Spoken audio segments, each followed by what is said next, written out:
वक्फ board अपनी कार्यशैली को लेकर अक्सर चर्चाओं में रहता है। कभी किसी सैकड़ों साल पुराने गांव पर अपना कब्जा ठोक देता है तो कभी किसी जगह को अपनी बताकर विवादों में आ जाता है। शहर सहारनपुर में भी वक्फ बोर्ड से जुड़ा एक मामला सामने आया है। सहारनपुर के मोहल्ला शाह बलहौल निवासी अहमद शाह का कहना है कि वक्फ बोर्ड उसकी पुश्तैनी जमीन पर कब्जा जमाने के फिराक में है। अहमद शाह ने एक्सप्रेस न्यूज भारत को बताया कि शाह बलहौल मोहल्ले में उसके घर के पास ही उसकी पुश्तैनी जमीन का एक टुकड़ा मौजूद है जिस पर माफियाओं की नजर है। अहमद के मुताबिक कुछ लोग उसकी पुश्तैनी जमीन पर वक्फ बोर्ड की मदद से कब्जा कर लेना चाहते हैं। उसने बताया कि वक्फ बोर्ड वाले उसकी पुश्तैनी जमीन को बोर्ड की जमीन बता रही हैं और उसने 25 लाख रुपए की रसीद कटवाने की बात कहते हैं, जबकि कागज मांगने पर वक्फ बोर्ड कोई भी कागज नहीं दिखाता है। जबकि दूसरी ओर अहमद के पास जमीन का पैमाना, कोर्ट का स्टे ऑर्डर आदि कागजात मौजूद है। अहमद ने अपनी व अपने परिवार की सुरक्षा की मांग करते हुए वरिष्ठ पुलिस अधीक्षक कार्यालय में प्रार्थना पत्र भी दिया। जो अदालत मान्य न्यायालय द्वारा आदेशित की गई डिग्री हमारे नाम है, पटवारी तहसीलदार की रिपोर्ट भी सर हमारे नाम है, फिर गिफ्ट डीड के बेनामे हमारे नाम है, उस जायदाद का बेनामा हमारे दादाजी के नाम है। इस जायदाद को खाली पड़ी है काफी वक्त से, हमें जरूरत नहीं थी, अब हमें जरूरत हुई इसके मकान बनाने की। तो इस पे कुछ आदमी मजार अलूम वफ सहारनपुर का जो मदरसा है उसके मुतवल्ली मौलवी सईदी और एक मुंशी आरिफ, एक कातिब पप्पू और इसके गिरोह के 7-8 आदमी और ये हमारी जमीन पे कब्जा करने आए थे। हमारे पे सब इनकी वीडियो है, ये बोर्ड लगाने के लिए आए थे सर, और हमने इनकी वीडियो भी बनाई। हमने इनकी दरखास्त एसएसपी साहब को भी दी थी। ये मजार अलूम वफ के मुतवल्ली के खिलाफ हमारी सर अभी तक कोई मदद नहीं हुई और हमारी पास अदालत का नया आदेश भी है जो हमारे फेवर में है। जज साहब ने उसके अंदर ये लिखा कि इनकी जायदाद में ना तो कोई दखल अंदाजी करे और ना कोई भी एजेंसी इसके अंदर। आपकी ये जायदाद जो है ये कितनी जायदाद? ये सर हमारी 3 भाइयों के नाम है। ये लगभग 150 पौने 200 गज जायदाद है। ये हमारे 3 भाइयों के नाम है। हम दोनों भाइयों से मैंने अपनी बेनामा मेरे नाम हो गया था, तो हम इस पे मकान बनाना चाह रहे थे। तो महल्ले के कुछ आदमी जो आपकी जायदाद है वो लगभग 150 गज है सर। अच्छा, जिस पर ये मामला चल रहा है, जिस पे ये लोग कब्जा करने की कोशिश कर रहे हैं सर जी। तो आप जैसा कि बता रहे थे इसमें वक्फ बोर्ड वाले भी हैं शामिल? वक्फ बोर्ड वाले जी इसमें शामिल है। हमारे महल्ले के लोगों से वो मिले हुए हैं सर, और वो ये कह रहे हैं कि इस जमीन पे तुम हमें या तो हमारे से किराए पे ले लो, वरना की जमीन आप ही किराए पे ले लो। हाँ, या तो हमारे से किराए पे ले लो, वरना हमें 25 लाख रुपए की रसीद कटवा लो अपने नाम, हम इस जगह पे से अपना दावा छोड़ देंगे। सर मैंने उनको ये कहा, अगर आपके वो जो दावा पेश कर रहे हैं जी, तो उसके संबंध में उनके पास कोई कागजात? मुझे तो दिखाया नहीं सर उन्होंने कोई कागजात नहीं दिखाया। मैंने उनको ये कहा, अगर ये आपकी जमीन है आप अदालत में जाओ, वहां से आप ऑर्डर करवा के लाओ। बोर्ड की तरफ से आपके पास कौन आया था?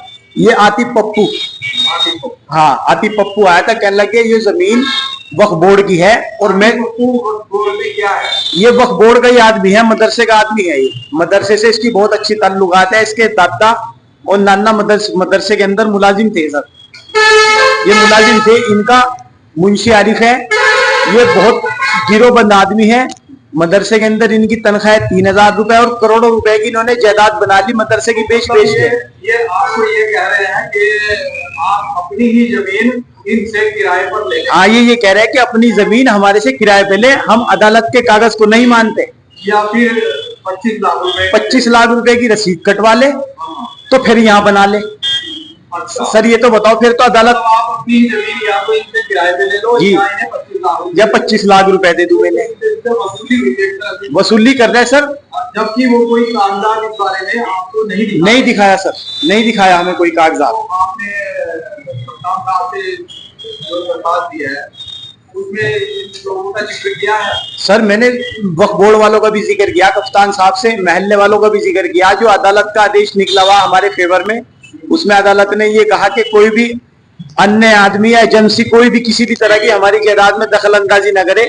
उसके बावजूद भी सर हमें बहुत ज्यादा परेशान किया जा रहा और हमें जान से मारने की धमकी दी जा रही। तो आप दिखा रहे थे, जैसे भी थोड़ी देर पहले आपने दिखाया कि आपके पास एक कोर्ट से स्टे ऑर्डर भी जी मेरे पास है सर, मैं उसकी फोटो दिखा रहा आपको यही कैमरे के सामने। वो मैं देख चुका हूँ जी।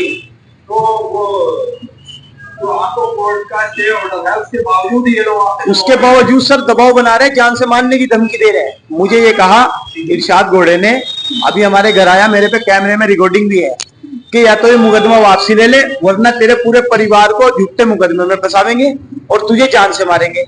मैंने इस संबंध में एसएसपी साहब को दरखास्त दी और उसके बावजूद भी ये नहीं मान रहे। कल फिर हमें बदतमीजी कर रहे थे, हमें गुंडागर्दी दिखा रहे। सर अगर हमारी साथ कोई हादसा हो गया, जमीन तो चलो ये है ही हमारी और अदालत का आदेश भी है, अदालत की डिग्री है हमारे नाम, हमारे दादाजी के नाम बेनामा है। अगर इतने कागजात होने के बाद भी ये लोग इस तरीके से अपनी गुंडागर्दी दिखा के लोगों की जमीन में कब्जावेंगे तो फिर तो अदालतें बंद हो जानी चाहिए।